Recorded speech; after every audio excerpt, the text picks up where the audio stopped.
चित्र बने हुए 4-5 तालाब सुरक्षित है, सिर्फ चौघार दूसरे पर सुरक्षित स्वीकार रहा है। किससे मिला है? किससे मिला है? किससे मिल रहा है ये लास्ट के दूसरे से सेकंड से राइटिंग तो पानी है, इसे धीरे सावधान होने का हमको सूचित दे रहा है। 11, 12, 13, 14, 15, 16, 17, 18, 19, 20 डालना पानी में 20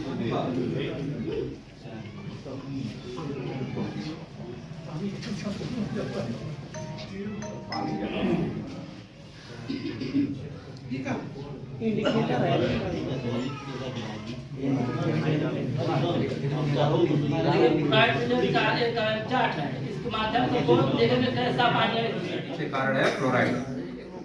और वो फ्लोराइड अगर असर कर रहा है तो निश्चित तौर पे तीसरा एक और उसका लक्षण दिखता है काला और पीला धब्बा के अलावा, कि जैसे बतासा होता है ना, बतासा को हल्का सा मारते हैं तो ऊपर का हिस्सा टूट जाता है ना, वैसे ही वो दांत का एक एक परत परत करके टूटने लगता है, निकलने लगता है, वो दांत आपका पतला होने लगता है। तो ये दांतों पे ऐसा असर। दूसरा, हम पंडित जी हैं इसीलिए बोल दे रहे हैं कि ठाकुर जी का अगर भोग लगाती है तो लहसुन प्याज नहीं, लेकिन अदरक तो इस्तेमाल हो सकता है ना, कोहड़ा खा सकते हैं ना, आम पपीता गाजर या गंजी ये तो खा सकते हैं ना। तो इन चीजों में वो प्रचुर मात्रा में मिलेगा। अगर आपके घर के लोग या आप कहीं ऐसे क्षेत्र में जा रहे हैं जहां इसकी अधिकता है तो उसका इस्तेमाल कर सकते हैं। लक्षण अगर आपको पता करना हो, एक लक्षण हमारे ऊपर कुछ ऐसा तो नहीं है कि हम जिस क्षेत्र में हैं उस क्षेत्र में कुछ ऐसा प्रभाव पड़ रहा हो, तो वो आप जैसे ये है ना मेरी दाढ़ी, ये यहाँ सटाएंगे तो इस जगह पे जैसे इधर खोपड़ी की तरफ से एक हड्डी आ रही है, एक रीढ़ की। बच्चों को भी सिखाना पड़ेगा, चाहे भगवान के लिए या कहीं और के लिए लेके जा रहे हैं तो नीचे से हो शुद्धता अपनाई जाए। अपने घरों में जो आप रखते हैं, जहाँ कहीं भी रखते हैं, पहले के लोगों के द्वारा देखिएगा जो लेके आया जाता था तो किसी न किसी घड़ी या बर्तन में रखा जाता था, उसको डंडीदार लोटे से निकाला जाता था। उसके पीछे का मकसद यह है कि बच्चा से बच्चा अगर उसे निकालेगा तो निश्चित तौर पे उसका हाथ, वो जब हम समझ जाएंगे तो निश्चित तौर पे हर जगह वो बचने की कोशिश करेंगे। कई जगह आप देखो अगर पानी मिला और आपको पीने में ऐसा लग रहा है कि बदबू है, कुछ अलग स्वाद है, तो आप वहाँ पानी नहीं पीते, 2 घूंट पी करके मजबूरी में रख के चले जाते। तो आपको निश्चित तौर पे ये करना चाहिए, अपने बच्चों तक को समझाना चाहिए कि जहाँ पे शुद्ध जल ना हो वहाँ का जल पीने की कोशिश ना करें। और मेरे मुंह से तो निकल जाता है, अपने घर में भी कहिएगा कि अपने घर में भी आप पानी पीना छोड़ दीजिए। उनके द्वारा जब वो पानी ठहर जाता था, यानी जो गंदगी अगर उस पानी में थी वो नीचे फट जाए उसकी तली से, तब इस्तेमाल किया जाता था, और नीचे की तली का थोड़ा सा जल वो निकाल करके फेंक देते थे। वहां जो प्रक्रिया अपनाई जाती थी, आप अपने हैंडपंप से अगर पीते हैं तो निश्चित तौर पे हैंडपंप के मुंह पे आप एक सफेद सूती कपड़ा बांध करके ले लीजिएगा। हमें लगता है तांबे में अक्सर लेके जाते हैं। ठीक, आप देखिएगा लोग आजकल अंग्रेजी भाषा बड़ी चल रही है ना, तो उसमें कहते हैं हमारे आरओ के पानी में कापर, तो हमारे घर से कापर वाले बर्तन क्यों हटाए गए? कापर यानी तांबा। अंग्रेजी बोल देंगे तो ऐसा नहीं है कि वो बहुत अच्छा हो जाएगा, और हिंदी बोल देंगे तो खराब।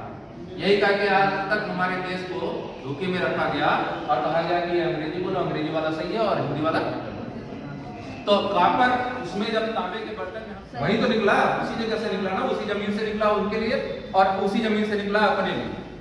एक उसी मशीन से निकला जिस मशीन का इस्तेमाल करके आप जल चढ़ा रही हैं। तो निश्चित तौर पे वो जो है वो आपका दिमाग कब बताता है कि यह क्या है, उसको समझना जरूरी है, और क्यों सरकार ऐसी व्यवस्थाएं कर रही है उसको भी समझना जरूरी है।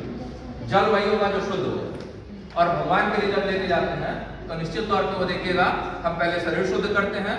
बहुत सारे जो वैसे कीटाणु हैं निष्क्रिय अवस्था में, इसीलिए पहले के लोग वो इस्तेमाल करते थे और लंबी उम्र तक जीते थे। दूसरी चीज है कि आप जब मुंह की बात कर रहे हैं तो सबसे एक छोटी सी बात है, उस लोटे को पकड़ते कैसे हैं? नीचे से, और अपने लिए ले आते हैं तो तालाब का हो, किसी भी जगह का हो, अगर उसमें कोई भी गंदगी है तो वो पानी, और जो शुद्ध होगा आप हर तरीके से अपने दिमाग से अपने कोशिश करके जब उसको शुद्ध कर लेती हैं तभी मंदिर में लेके जाती हैं, बर्तन शुद्ध रहता है तभी मंदिर में लेके जाती हैं। उसी तरीके से सरकार ने भी कोशिश किया है कि आपके यहाँ जो टंकी बने मजबूत हो, उसमें किसी भी तरह का बैक्टीरिया वायरस न रहे, उसमें किसी भी तरह के ऐसे तत्वों की हानिकारक तत्वों की अधिकता न रहे, वो जांच होती रहे हर समय, और उसके साथ साथ आपके घर तक किसी भी तरह का काई या गंदगी वाला पानी आपके घर तक न पहुंचे। और इसके लिए ये चीजें अगर हम अपने खाने में बढ़ा लेते हैं तो निश्चित तौर पे उससे बचाव के लिए ये काफी हद तक कारगर अभी तक माना गया है कि जो आर्सेनिक से बीमारियां हो रही हैं उससे ये कारगर होगा, उसमें बहुत हद तक बचाव पैदा करता है। दूसरा जो फ्लोराइड था, उसमें आपको अपने क्षेत्र में जो लक्षण मिलेंगे वो 2-3 तरीके के दांत के लक्षण हमने बताए कि आपके जो बच्चों के या किसी के भी दांत होंगे वो एकदम चमकेंगे नहीं, बल्कि वो पीले धब्बेदार होंगे। और साथ में जब हड्डियों की बात आएगी तो 2 लक्षण आसानी से दिखेंगे। एक ये कि हमारी गाड़ी जो है ये सीने पे अगर हम सटा रहे हैं तो यहाँ से जो ये गैपिंग होती है कि इस मस्तिष्क की तरफ से जो हड्डी आ रही है और रीढ़ की हड्डी, इसके बीच के हिस्से में जैसे मैं सटा रहा हूँ, ये हम कितनी भी बार सटाए तो हमको दिक्कत नहीं हो, पूरा ये सटना चाहिए। हो सकता है आप अभी करें तो शायद ना समझ पाए, लेकिन दूसरा वाला लक्षण जिसको जिसको दिखे इधर से वो बताइएगा। जैसे हम यहाँ खड़े हैं सामने और हमारे सामने कोई चीज गिर गई और हम बिना घुटना मोड़े अगर उस चीज को उठा ले रहे हैं या जमीन को छू ले रहे हैं तो निश्चित तौर पे अभी तक हम बचे हुए हैं फ्लोरोसिस नामक बीमारी से। जैसे ये देखिए, देख के बताइए हम घुटना मोड़ रहे हैं, यानी अभी तक हम सुरक्षित हैं। ये ऐसे लक्षण है कि अगर बिना घुटना मोड़े आप नहीं उठा पा रही है कोई भी सामान को तो निश्चित है कि आपके घर के क्षेत्र में या आपके क्षेत्र में वो फ्लोराइड नामक तत्व उस पानी में ज्यादा मात्रा में मिल रहा है, और जिसकी वजह से अब आपकी हड्डियों में दिक्कतें शुरू हो रही है, कैल्शियम की कमी हो रही है। ये दोनों चीजों का लक्षण। तीसरा एक है नाइट्रेट, क्योंकि हम लोग अपने खेतों में पैदावार अधिक करने के लिए बहुत ज्यादा खाद या पेस्टिसाइड या अन्य तरह की दवाइयों का छिड़काव जो कर रहे हैं तो पौधे को जितना चाहिए उतना ही लेता है, बाकी वो छोड़ देता है। वो जमीन के हिस्से में जब जा रहा है, और जब से स्वच्छ भारत मिशन की कल्पना की गई तो उसके बाद बहुत सारे लोगों ने बिना सोचे समझे अपने जो घर का शौचालय का पिंड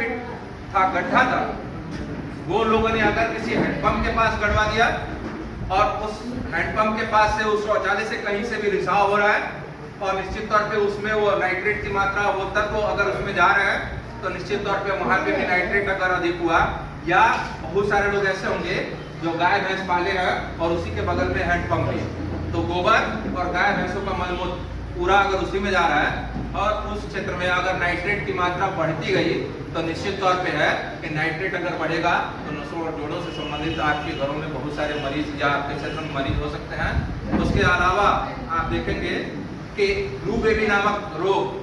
पहले बहुत होता था कि बच्चे पैदा हो रहे हैं और पता चलता कि वो नीला पड़ गया तो लोग कहते थे कि इसको भूत ने पकड़ लिया। ये इस रास्ते से आई तो चुड़ैल थी, भूत थी, डायन थी, इसकी वजह से इसका बच्चा मर गया और नीला पड़ गया। तो वो ब्लू बेबी नामक रोग है जो नाइट्रेट की अधिकता की वजह से होता है। तो ये तीनों तत्व ज्यादा खतरनाक है। और ये चौथा जो है कि बहुतायत अपने क्षेत्र में भी पाया जाता है कि आयरन की अगर अधिकता है